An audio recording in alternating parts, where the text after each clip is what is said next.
Hello, I'm Tom Rogers and this is the Rebel Education Podcast.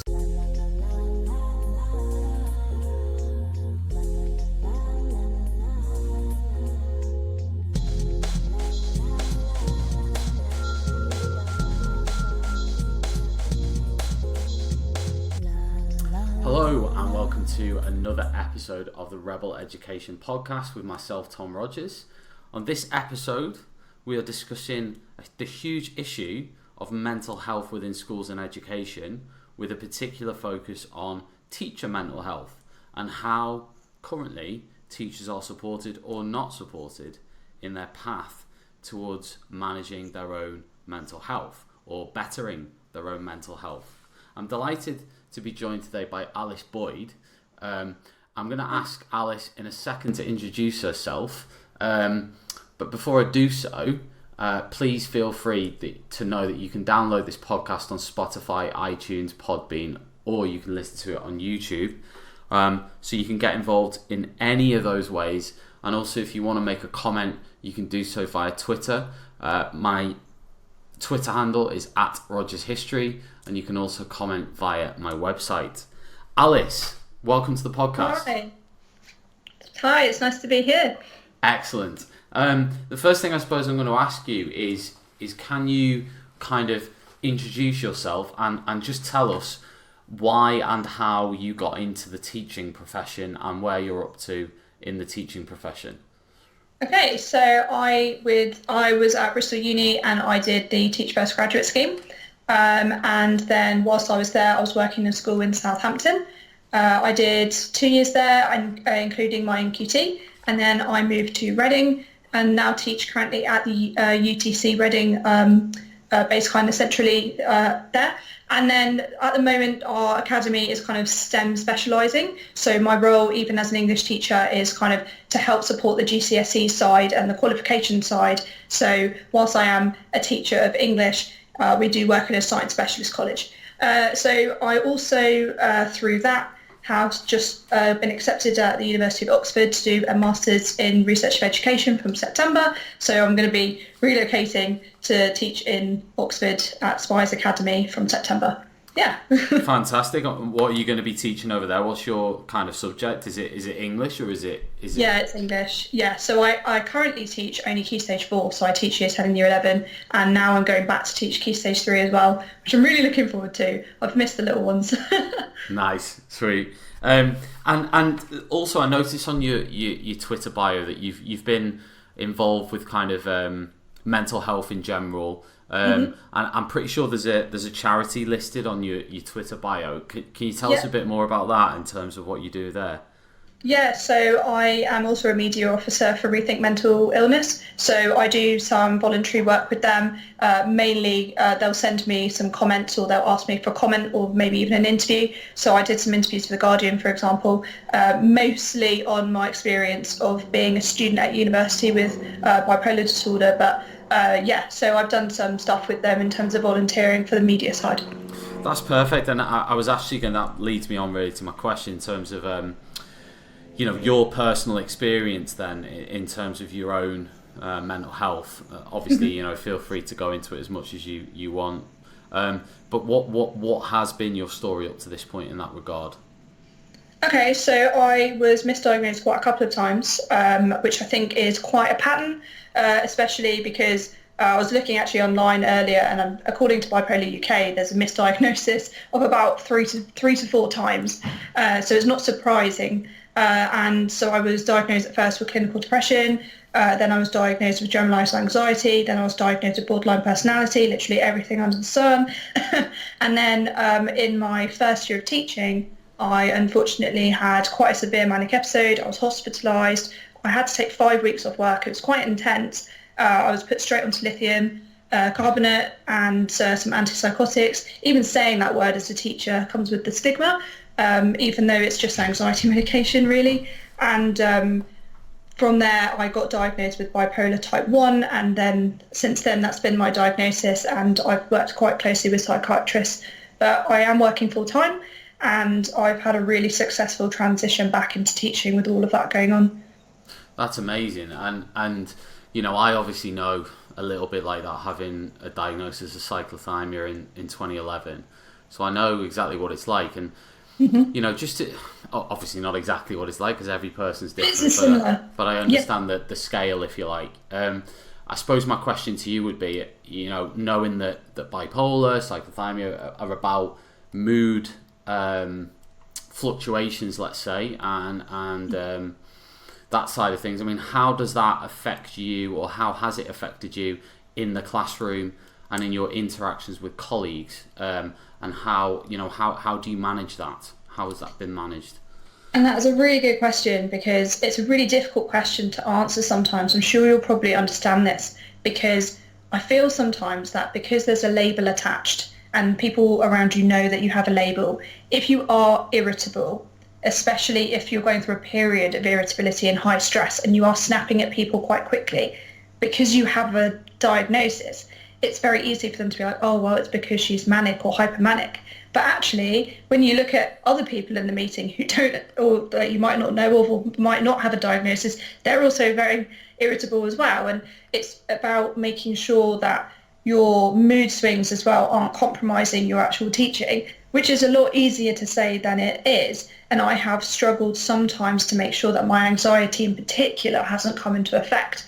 I don't think personally depression has really affected my teaching so much.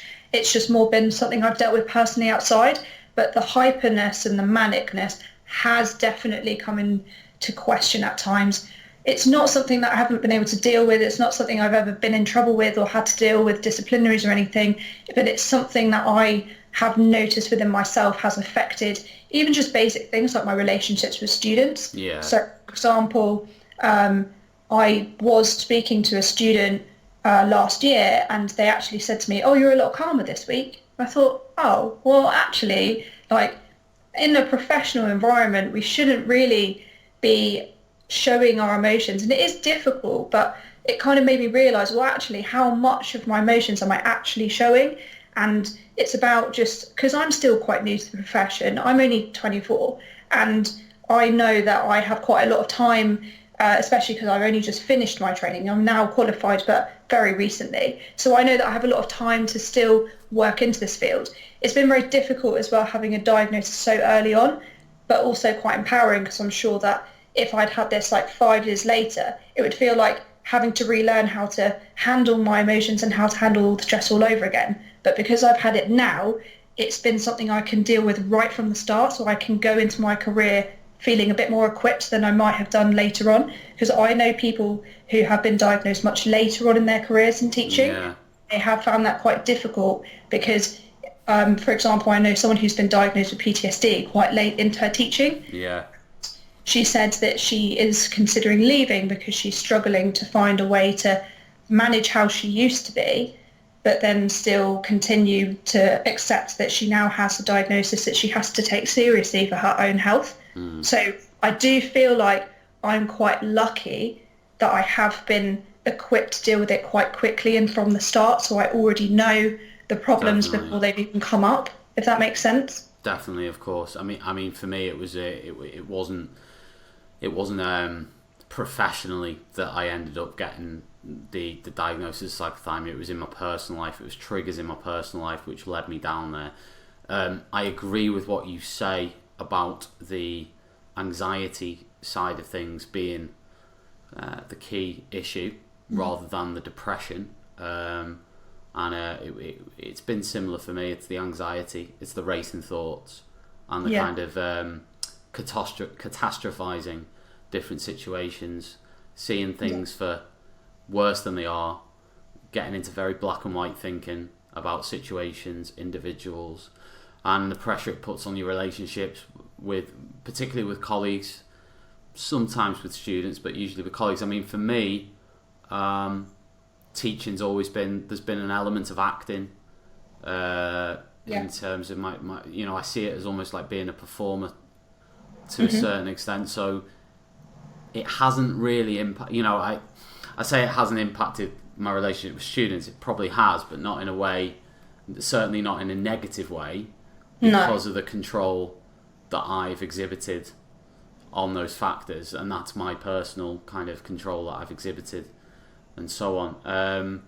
It's also ironic because, like, sorry to interrupt, it's ironic because in a weird way, sometimes we expect staff to be more empathetic and understanding because we are adults, and we also have training on these kind of things that we are supposed to look for in students. And I think sometimes we almost forget that actually those might be exhibited by a colleague. And just because we are professionals and just because we are teachers does not necessarily mean that we will also have difficulties, especially if we have a mental health diagnosis. And I think that we need to be more understanding of this. Absolutely. Should teachers disclose their mental health issues? This is a really interesting question and a really good question. And it is also a question that I've thought about a lot. In my first term at UTC, I actually led a presentation on wellbeing, and it was on an inset day, and I asked to do it. And I actually disclosed straight up in front of all of my colleagues, which was terrifying, that I had type 1 bipolar and I had been to hospital before. And I literally stood there and I was like, what are you doing, Alice? This is really, really putting yourself in an extremely vulnerable situation. But I kind of wanted to see, and I know not everyone is afforded the luxury of this position, and I know that it's very difficult and stigmatisation in schools is completely varied. And then also between staff as well is completely varied. But I wanted to see how supportive the members of staff would be. Fair enough. And I knew that I was afforded a position where I was in my final term of NQT, and if it didn't go to plan, I could go to another school. And luckily, they were really supportive. In fact, actually, I got emails from staff saying that they had other mental health diagnosis. I actually had an email from a member of staff who was in middle leadership. Obviously, I can't disclose anything. But of course. They provided a diagnosis that they had not told anyone in the school about. And then they finally went and told someone. And I'm not saying that was because of me, but I think because I said that I had it, we had a platform then that everyone else felt, well, actually, we can say it too. So that was quite positive.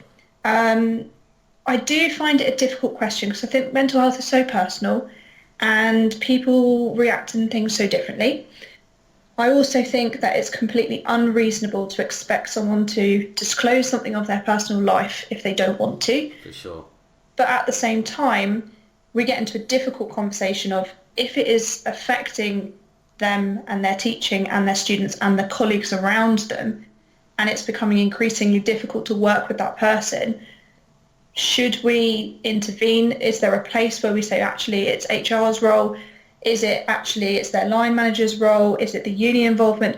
But then sometimes it becomes a question of, are we being intrusive if we get involved? Are they ready to disclose something? And if they have been diagnosed with something, maybe there's a reason they don't want to tell you. When I got told I had bipolar type 1, you can only imagine the conversations that I had with colleagues when I told them in my first school. You know, I had to have a quite honest and frank conversation with an HR manager that if I had a manic episode at work, I would be fired and I would not be able to be back because it would mean that I was being unsafe. Yeah. Now, you can understand the logic, but that conversation also triggers a fear within you as a teacher, and it makes you anxious because we are there because we care about those students, we want them to do well, and if there's any doubt that we ourselves might not be fit to do the job, we panic and we devalue ourselves.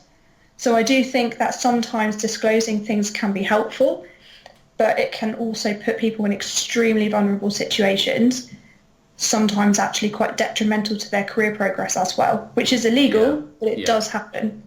Yes, it is illegal. I think that's very worth mentioning that under the Disability Act, I think of 2010, it is illegal to discriminate on the grounds of mental health or to even think differently. But that's where it gets complicated because I had issues with this. So in my first year, when I took time off, because my diagnosis was preliminary and because it didn't matter then that I had a diagnosis before, and it didn't matter that I had a whole history of being diagnosed, because I'd only had it for less than a year, it didn't count. So I wasn't classified as disabled, which puts people in a very vulnerable situation, and I think we need to be aware of that, especially if unions are being involved. It's not every particular case, And obviously it's case by case. So there will be times where a doctor will tell you up front within 2 months, actually, you are disabled.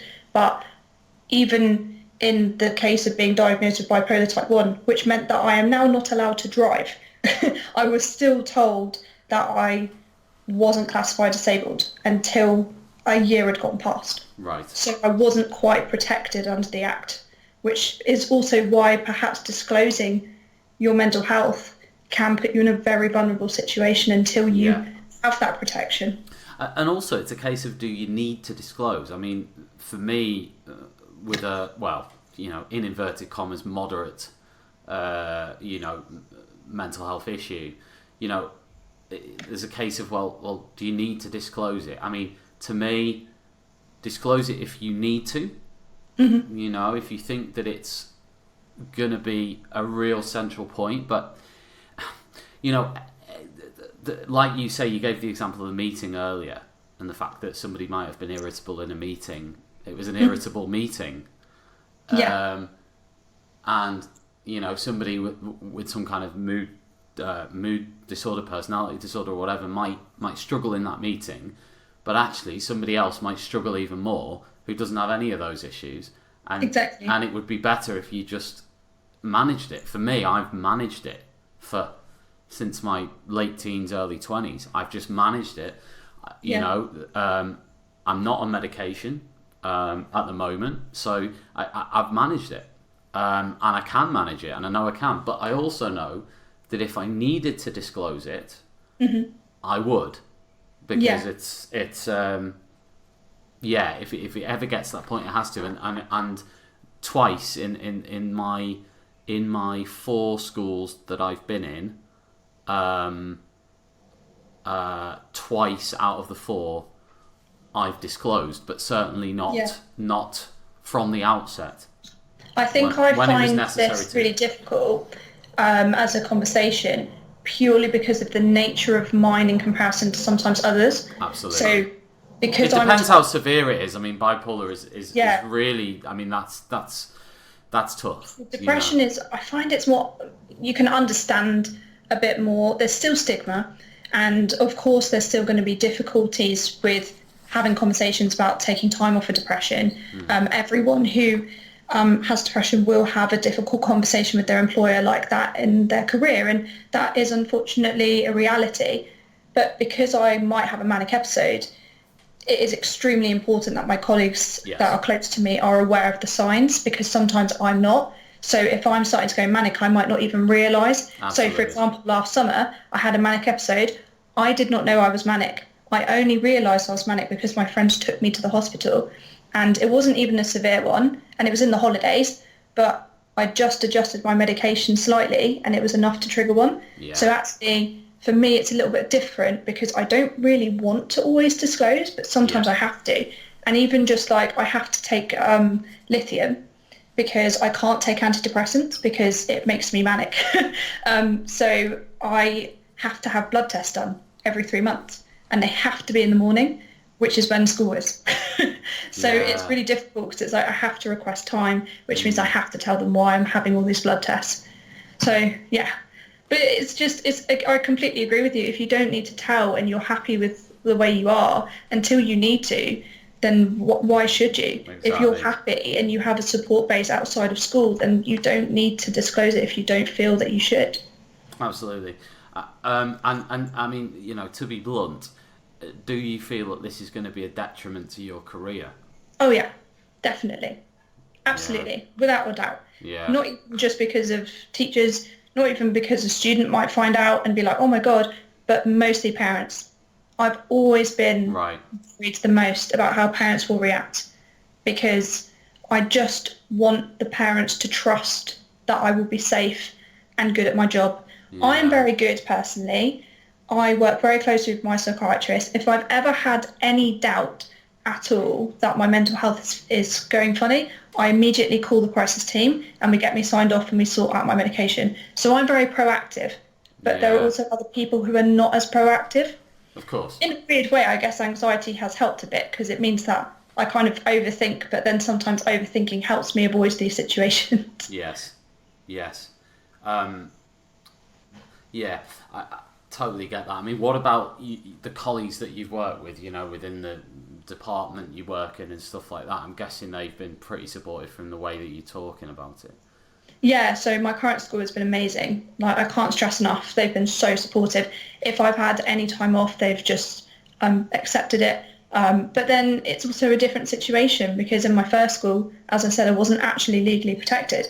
Now I am. Yeah. So in the interview, I was able to turn around and say, I actually have a disability. I didn't say what it was, but I could say I have a disability, so I have to have access arrangements. So I told them up front, and you can't discriminate that legally. Absolutely. So as soon as I was given the paperwork, I was able to write what I needed, and that was secured from the word go.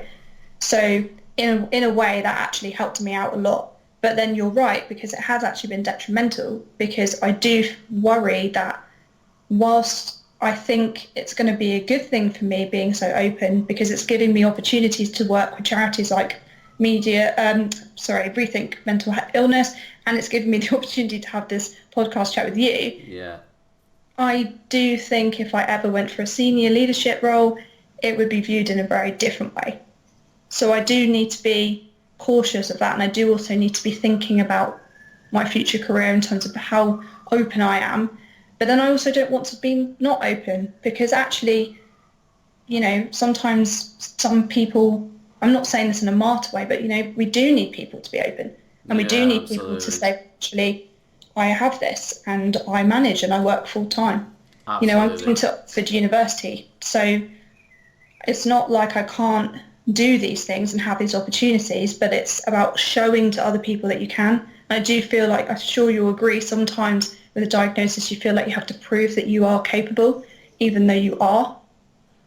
Yeah, I mean, for me it was slightly different because I'd already done 3-4 years. I'd already, if you like, proven it before there was before anything came about, and even when it did come about, and that diagnosis happened in 2011, it probably took me a number of years before I genuinely believed that the diagnosis. It's because a percentage of the time I would consider myself absolutely fine. Mm-hmm. Seconded to the fact that I'm actually quite a resilient person anyway. Yeah. So for me, it was almost like, I've been diagnosed, but it's business as usual. However, over time, and again, this is where I think there's an important differentiation between personal and professional, is the pressure it puts on your relationships is for me much more visible than perhaps some of the pressure it puts on at work. That's so therefore it becomes more real, I suppose, as you go on and as things happen and whatever, and things don't go the way you want them to. That's where you start looking at it again and again and again, and it comes back. But in terms of the day-to-day in the classroom, for me, it's like I said, it's a lot of the time it's business as usual, but as the years have gone by, I've just become more and more aware of it. Yeah, and I'm finding it really difficult at the moment because I'm quite aware, because I've only been properly diagnosed for less than 3 years. And with my diagnosis came a massive influx of medication and a massive influx of, you have to talk to this psychiatrist and you have to go to this meeting. And it was happening in the space that was so quickly, it was almost impossible to deny that I even had this.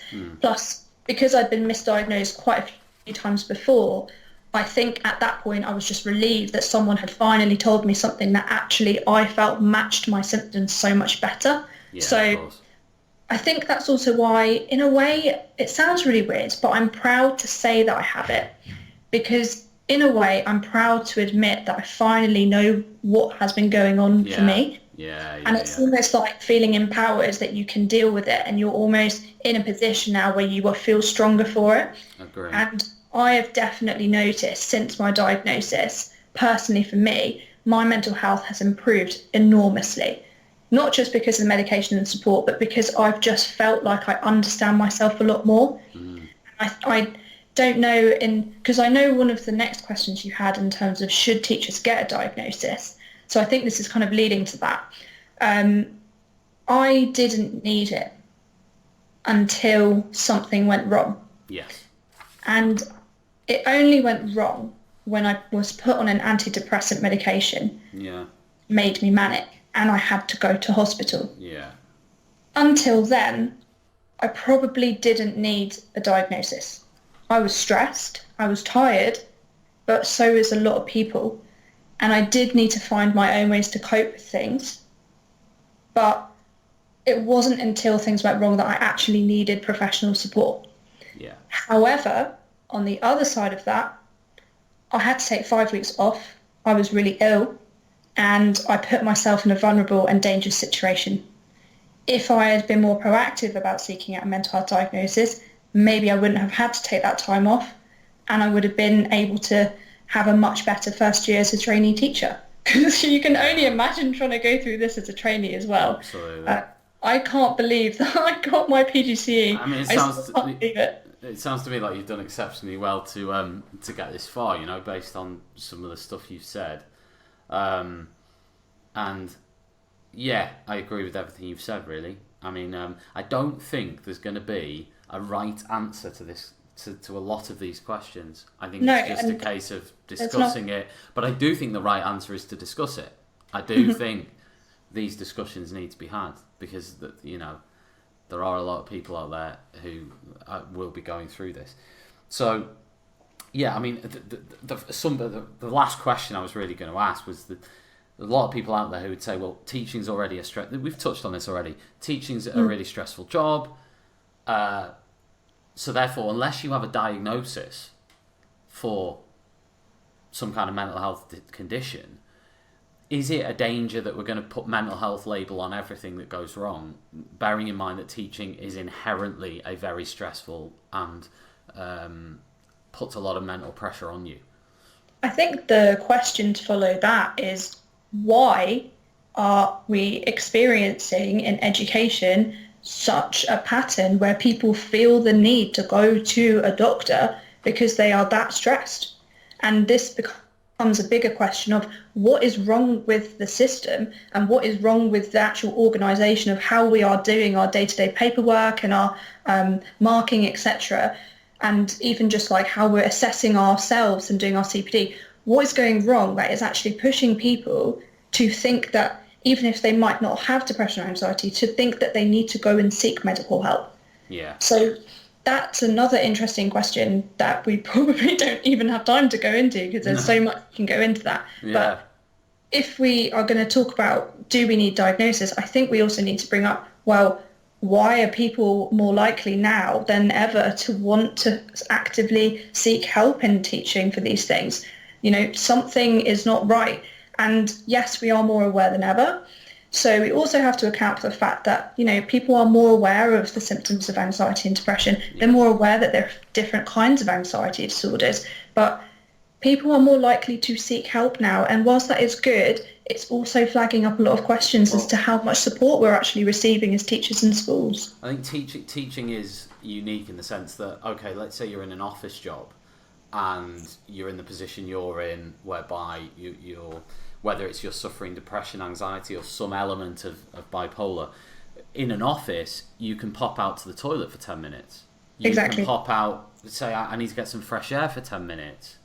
Or you may have a little bit more flexibility in terms of workload. So you may be able to say, well, look, I'm going to delay doing X, Y, Z until tomorrow or until the day after.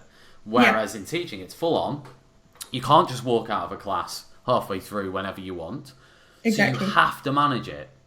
Whereas in other jobs, even though you have to manage it, perhaps there is a little bit more flexibility in terms of when you have to manage it. If you're a lawyer, you have to manage it when you're in the courtroom. So if you're in court for 3 or 4 days, you have to be on game face for 4 or 5 days or however long it is. But then when you go back to the office with the solicitor or whoever that you're chatting to, there might be a little bit more where you can hide or you can have a bit of management time. And I just think there isn't a lot of management time. Don't forget the marking you're taking home, the planning that you're taking home. I know that most schools, I think, are moving towards the idea of creating schemes of work that we can reuse. Very efficient, very productive. I agree with that. But we are just so busy all the time. And then don't forget, we have this massive period in summer holidays. And for example, I don't have kids. I don't live with my family. And I have this huge break where it's like go, go, go for the whole summer term and everything's up in the air and there's crazy behaviour because it's activities week and work experience. Yeah. And then there's just nothing. There's blankness, and that change is just really difficult to deal with as well. Like, I do find that a lot of the biggest emotional transitions and feelings I have are around the times where I go from really busy and teaching to just nothing. Oh, I mean, for me, the summer holiday, the end of the kind of summer term, you know, that last Friday weekend or whatever, would always be having a good cry. You know, it would be kind of coming home and just crying for about an hour, just for no apparent reason. Actually, it's just the release of kind of everything, and then it would normally take me most holidays 3-4 days or whatever to get out of this really morose kind of feeling of not depression, so to speak, but emptiness. And it would take me 3 or 4 days to get back into myself. And then, obviously, the last 3 or 4 days of the holiday would be the anxiety cranking up again to get back into that mode again of kind of being in that high-pitched state of being. So I think there's definite routines and things that happen with teaching that do not help this, and that would be, you know, again, I literally took a summer job up so I can avoid this. This is what I mean. There would be that line of thought to say, well, you know, do something else, but that's not fair on people who are inherently good at the job and who have a lot to offer in the job. So I understand the point that someone might say, well, can't you choose something that's similarly fulfilling or challenging, which would be difficult because teaching is up there, that you're good at instead of this? I understand that, but if you're born to do this job, and some people will debate that phrase, but if you have a skill set which is perfect for teaching, and not many, you know, not everybody has that, I think we're going to waste a lot of talent when we're already in, you know, a massive recruitment retention, you know, crisis, basically. Absolutely, I completely agree, because I was really worried when I started Teach First, because I know that Teach First is a very controversial one, and I know that a lot of schools are quite polarised. Some schools are extremely supportive of Teach First. Some are really against Teach First. They really don't like the system. I've heard the phrase, it's a glorified supply agency, which I thought was quite funny. But I should probably not laugh because I was one of them. But then I was looking when I was in my first year, and I remembered like 6 of us dropped out within 2 terms. And most of that was because of mental health and stress. And I just thought, well, actually... 6 out of how many? I think in our cohort we had 27, I think, around that number, which is quite a lot. Yeah. And actually, to be honest, I know that most of those people made the right decision and they just weren't cut out for teaching, and it was good for them to find out then and there. Difficult for the school because they don't have to fund that. But I did notice that it was predominantly people being signed off on Teach First because of stress. And actually, that raises another question in terms of like entry levels into teaching, because with Teach First they literally elected their vice president on the basis that his manifesto was completely about well-being. He literally had nothing else on his manifesto. He just said, we need to stop this ridiculous workload.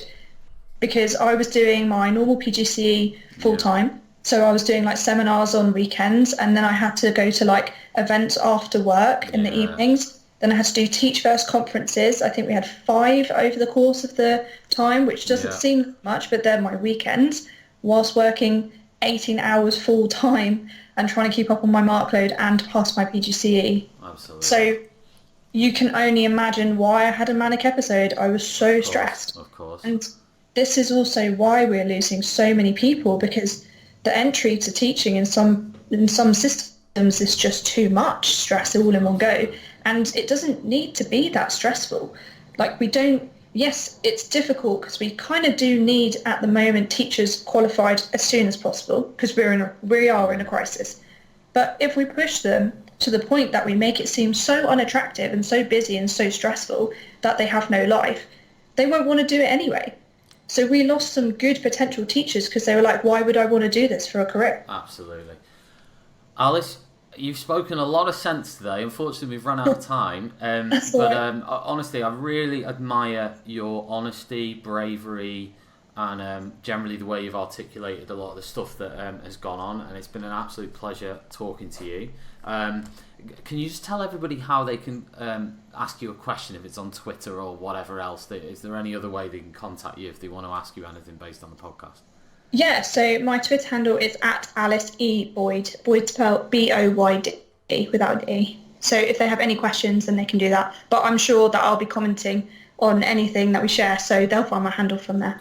Perfect. As I said, it's been a pleasure, and if anyone has any questions on the back of this, they can contact either myself or Alice. And also, the Education Support Partnership is always available 24 hours a day on the phone if anybody wants to talk to them about anything.